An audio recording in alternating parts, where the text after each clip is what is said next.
नमस्कार दोस्तों, एक बार फिर से आपका स्वागत है हमारे वॉफ्ट चैनल में। तो कल के दिन आपको पूरी कहानी बताई थी, पूरी डॉक्यूमेंट्री बताई थी कि ये सब कुछ कैसे हुआ, लेकिन इसके पीछे कुछ और चीज़ें भी है जो आपको बतानी रहेगी थी। और उसके बाद आपको शायद ऑलरेडी पता चल चुका होगा कि जो हमने सोचा था, जो हमें डर था, सबसे बड़ा जो डर था वही हुआ। यानी कि जो चैंगपेंग है बाइनेंस के, उन्होंने पैर पीछे हटा लिया। उन्होंने मना कर दिया कि वो FTX एक्सचेंज को बाय नहीं करने वाले। बिल्कुल ऐसा सिमिलर सिचुएशन हुई थी वजीरेक्स के साथ। यानी कि वजीरेक्स का उन्होंने साफ साफ मना कर दिया था कि उनका वजीरेक्स के साथ कोई भी लेना देना नहीं है, एक्विजिशन कभी हुआ ही नहीं था। उन्होंने कहा कि वो एनफोर्समेंट डायरेक्टरेट के साथ भी काम करने के लिए रेडी हैं वजीरेक्स के अगेंस्ट। तो ऐसी सिचुएशन हमारे साथ हुई है, यानी कि हम इंडिया के साथ भी ऐसा हो चुका है। और अभी FTX जो कि सबसे बड़ी एक्सचेंजेस में से एक है, सबसे बड़ी एक्सचेंज थी, और इनका पूरा एक प्लान बना हुआ था जिसके बेसिस पर इन्होंने ये एक चीज़ बताई और उसको ख़त्म करना था। और अभी भी आपको बताऊंगा इस वीडियो में कि अभी भी इनका ख़त्म करने का पूरा इरादा है कि FTX बिल्कुल ख़त्म हो जाए। यहाँ एक चीज़ ये, लेकिन उसके अलावा ये भी है कि FTX ने भी गलतियाँ करी हैं। वो मैं कुछ और गलतियाँ जो है वो आपको इस वीडियो में बताऊँगा। लेकिन इसके साथ साथ कुछ और चीज़ें ऐसी आ चुकी हैं जिसकी वजह से मार्केट और भी बुरी डंप होने वाली है। यानी कि अभी ऐसा मान लो कि तूफान आने से पहले की थोड़ी देर शांति है, क्योंकि आज का दिन खासकर CPI का डाटा भी अभी आना है। USDT डीपैक हो चुका है। इसी के साथ इन्होंने साफ मना कर दिया कि FTX को नहीं लेने वाले। सोलाना का TVL लगभग 32-34% नीचे गिर चुका है। तो इतना कुछ मार्केट में हो रहा है, तो कैसे हम यहाँ सर्वाइव करेंगे मार्केट में, क्या हमारा होगा, तो ये सब कुछ हम डिस्कस करेंगे इस वीडियो में। और हर एक चीज़ जो कल रह गई थी वो आज की वीडियो में हम कवर करने वाले हैं। कल के वीडियो को आपने बहुत ज़्यादा प्यार दिया, I am really thankful to everyone. And so इस वीडियो को भी अभी से लाइक कर दो। चैनल पर पहली बार आए तो वॉफ्ट को सब्सक्राइब करके बेल आइकन दबा लीजिए, ताकि आप तक आने वाले वीडियोज़ के भी नोटिफिकेशंस हमेशा पहुँचते रहें। अब बात करते हैं सबसे पहले बाइनेंस का। बाइनेंस ने अनाउंसमेंट कर दी सीधा, यानी कि चैंगपेंग ने अनाउंसमेंट कर दी कि हम FTX को अक्वायर कर लेंगे, अक्वायर भी कर लेंगे, खरीद लेंगे। इसका जो लिक्विडिटी क्रंच है वो भी हम सॉल्व कर देंगे। हमारे पास सब कुछ है, हम हर एक चीज़ करने के लिए रेडी हैं। हमारे पास फंड्स एक्स्ट्रा अवेलेबल है जो हम फंड्स देकर जिससे क्या कि लिक्विडिटी भी ठीक कर देंगे। ये मैंने आपको कल के वीडियो में बताया था। लेकिन उसके बाद जब भी कोई भी चीज़ बाय करी जाती है ना, अब चीज़ यहाँ ये तो है नहीं कि एक कोई कपड़ा लेना या ऐसा कोई छोटी मोटी चीज़ लेनी है। इन्होंने इतनी बड़ी कंपनी उसको अक्वायर करना था, तो ऑब्वियसली इन्होंने ड्यू डिलिजेंस करना ही था। तो ड्यू डिलिजेंस जब इन्होंने किया तो इनको पता चला कि जो कस्टमर के फंड्स हैं FTX ने वो उनको मिस हैंडल किया। अब मिस हैंडल किस तरीके से किया वो अभी आपको बताऊंगा। यानी कि यहाँ इन्होंने एक चीज़ क्लियर कर दी कि मिस हैंडल फंड्स किए गए हैं। FTX का नाम ऑलरेडी बदनाम हो चुका है। अगर हम अकाउंट्स को देखते हैं, बैलेंस शीट को देखते हैं, लगभग $8 बिलियन की अभी रिक्वायरमेंट है। इतना बड़ा अमाउंट वो अपने इन्वेस्टर से मांग रहे हैं, शेयर होल्डर से मांग रहे हैं। इवन वो अपने डिबेंचर्स भी देने के लिए रेडी हैं। तो ये सिचुएशन आ गई जिस कारण उन्होंने साफ मना कर दिया बाइनेंस ने कि वो एक्वायर नहीं करने वाले हैं, एक्विजिशन नहीं होने वाला, हमारी तरफ से बिल्कुल कोरी ना है। तो ये सिचुएशन आई। अब यहाँ एक और चीज़ है, बहुत इंपॉर्टेंट चीज़। ऐसा कब हुआ था पहले?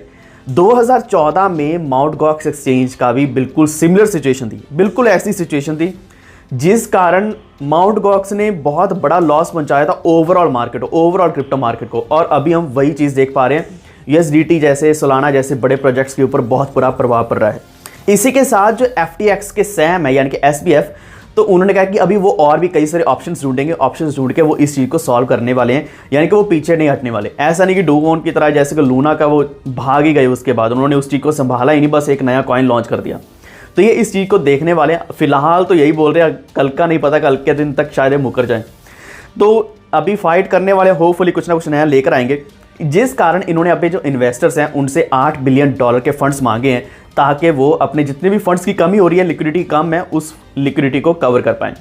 अब ये चीज़ हम समझेंगे कि ये इतना $8 बिलियन का छोटा मोटा पैसा नहीं है। मिलियन भी बहुत बड़ा होता है, यहाँ बिलियन है। $8 बिलियन, इतना बड़ा डिफरेंस कैसे आ गया बैलेंस शीट में? तो इन्होंने पैसा कहाँ से निकाला, कहाँ यूज़ किया, वो अभी हम डिस्कस करेंगे। तो एक्चुअल में क्या है कि लगभग $4 से $6 बिलियन तो पिछले 3-4 दिन में ही जा चुके हैं, जब FTX का क्या है कि विड्रॉल्स लगातार चल रहे थे। हर किसी को डर हो गया था कि FTX एक्सचेंज बिल्कुल खत्म होने वाली है। हर किसी ने विड्रॉल लगाने शुरू कर दिए थे, जिस कारण लगभग $4 से $6 बिलियन पैसा निकला FTX से। फिर उसके बाद अभी एक चीज़ ये भी सुन लेना, उसके बाद इन्होंने अपने जो विड्रॉल्स है बंद कर दिए। विड्रॉल इसलिए बंद किए क्योंकि इनके पास खुद के पास फंड्स नहीं है। अब इससे भी ज़्यादा फंड्स अगर निकल जाएंगे तो जो बैलेंस है वो बिगड़ जाएगा FTX का, और बिल्कुल ही कोलैप्स हो जाएगा। लेकिन एक चीज़ यहाँ जो जस्टिसन है ट्रॉन के, उन्होंने कुछ अच्छा बताया है, वो भी हम डिस्कस करेंगे। लेकिन OKX ने हेल्प करने का बोला भी है, लेकिन यहाँ सैम जो हैं उन्होंने डायरेक्टली उनसे मांगा OKX एक्सचेंज से कि वो 2 से 4 बिलियन डॉलर चाहते हैं इन कैश उनको चाहिए अपनी जो अभी जो लिक्विडिटी क्रंच चल रहा है उसको सॉल्व करने के लिए।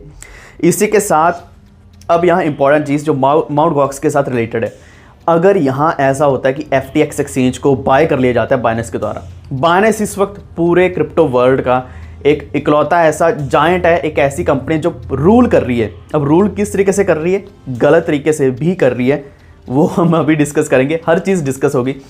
तो अगर ये माउंट गॉक्स की तरह FTX को बाय कर लेते हैं तो हमारे लिए गलत हो जाएगा। ये तो ऑलरेडी रूल कर रहे हैं, ऑलरेडी गलत तरीके से बाकी प्रोजेक्ट्स को ख़त्म कर रहे हैं। तो 80% फंड्स इनके पास आ जाएंगे, पूरे क्रिप्टो वर्ल्ड के 80% फंड्स ये अपने एक्सचेंज के ऊपर होल्ड करेंगे, जो कि बिल्कुल गलत होगा। और ऐसी सिमिलर सिचुएशन 2014 में माउंट गॉक्स की थी। तो आई थिंक इट्स बेटर कि अगर बाइनेंस नहीं ले रहा तो I think it's better for now.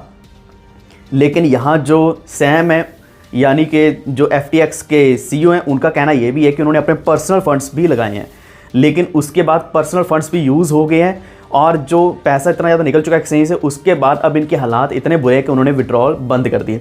अब ये करना पड़ा, अब विड्रॉल बंद हुए हैं, लेकिन अब इनकी बात चल रही है जस्टिन सन के साथ। जस्टिन सन और FTX दोनों का अभी हो सकता है कुछ ना कुछ अच्छा एक सोल्यूशन निकल करके आ जाए।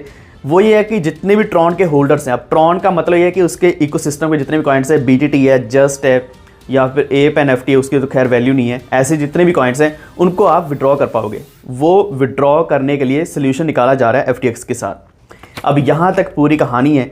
अब थोड़ा आगे बढ़ते हैं कि इसके अलावा और क्या क्या चल रहा है इस एक्सचेंज को ख़त्म करने के लिए और मार्केट को ख़त्म करने के लिए, क्योंकि यहाँ बेयर्स भी इन्वॉल्व हैं, इंस्टीट्यूशनल इन्वेस्टर्स भी इन्वॉल्व हैं, बड़ी वेल्स भी इन्वॉल्व है, हर कोई इस चीज़ का फ़ायदा भी ले रहा है। आपको बहुत बार बोला है हमारा टेलीग्राम प्रीमियम ज्वाइन कर लीजिए, वहाँ ट्रेड्स लो, पैसा कमाओ, क्योंकि बेयर मार्केट है। यहाँ पे ऐसा नहीं कि प्राइस नीचे गिर रहा है तो प्रॉफिट नहीं कमा सकते। फ्यूचर ट्रेड्स लो, आपको यहाँ स्टॉप लॉस का भी बताया जाएगा और स्टॉप लॉस कब मूव करना है, ट्रेल करना है, कब अपना टारगेट बुक करना है, सब कुछ आपको बताया जाएगा। सिर्फ $40 की बात है, हज़ारों % का आपको प्रॉफिट इसमें मिल जाएगा।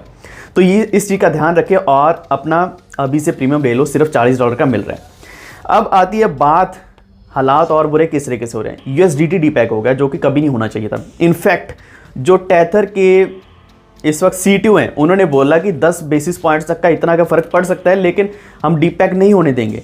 जो अभी सिचुएशन FTX की चल रही है उसका हम कोई भी इम्पैक्ट अपने ऊपर नहीं पड़ने देंगे, ऐसा उन्होंने कहा था, ऐसी श्योरिटी भी दी थी। लेकिन फिर भी यहाँ फ़र्क पड़ रहा है, लगभग 1% प्रीमियम पे चल रहा है USDT और BST का जो पेयर है, यानी कि इतना डिफरेंस धीरे धीरे आ रहा है, जो कि आना नहीं चाहिए। अब नेक्स्ट चीज़, एक और तरीके से बाइनेंस FTX को ख़त्म कर रहा है, वो भी हम जान लेते हैं। वो ये है कि इन्होंने पहले तो कभी बात नहीं करी कि ये ट्रांसपेरेंसी दिखाने वाले हैं, अभी जान के ये ट्रांसपेरेंसी दिखा रहे हैं। इनको पता है कि इनके पास ठीक है फंड्स हैं दिखाने के लिए, तो ये तो कमिटमेंट कर रहे हैं कि हम ट्रांसपेरेंसी दिखाएंगे, और वो भी कुछ ही आने वाले दिनों के अंदर। और आज का पूरा डाटा इन्होंने रिलीज़ कर दिया, जिसमें 4,75,000 BTC है इनके पास, और इसी के साथ करीब 4.8 मिलियन इथेरियम है। इसके अलावा BST USDT हैं और BNB हैं, बहुत कुछ है।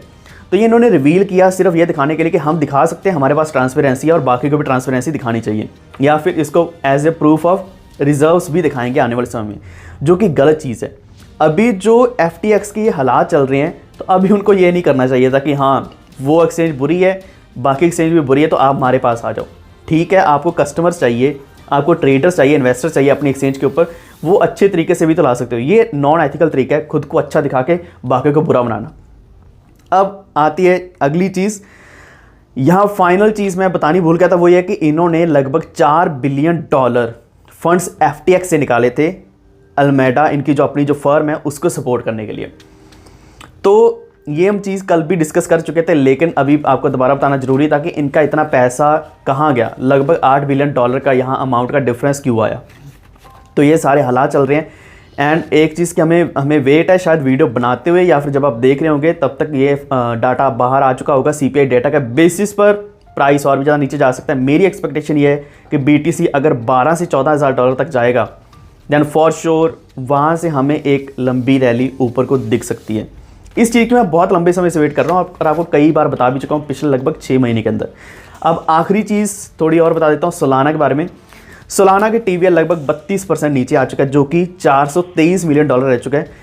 पिछले नवंबर 2021 में $10 बिलियन था।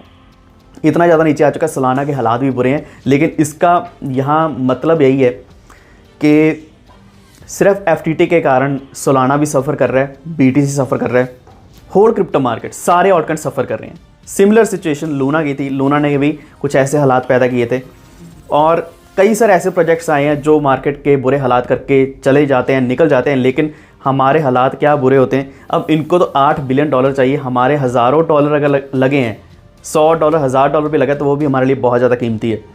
तो मेरा अभी आपको यही एक सजेशन है, जो आपने कॉइन्स बाकी बाय किए हुए हैं FTT के अलावा, उनको होल्ड कीजिए। सोलाना जैसे कॉइन्स भी हैं, उनको होल्ड कीजिए, उनमें कोई बुराई नहीं है। कंजेशन उस पर पहले भी आता था, आज भी है, कंजेशन रहेगा। TVL कम हुआ है, TVL बढ़ेगा भी।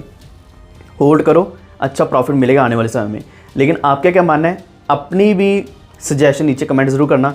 अगर आपको किसी और कॉइन के बारे में, प्रोजेक्ट के बारे में या फिर कोई और इन्फॉर्मेशन चाहिए, नीचे कमेंट कर दो, मैं साथ के साथ रिप्लाई भी दे दूँगा। अगर आपको इन्फॉर्मेशन अच्छी लगी है, please like and share this video, और इसी के साथ हमारे चैनल वॉफ्ट को सब्सक्राइब करके बेल आइकन दबा लीजिए, ताकि आप तक आने वाली वीडियोस के नोटिफिकेशंस भी सबसे पहले पहुंचें। Stay tuned, stay safe, stay healthy. Thank you so much.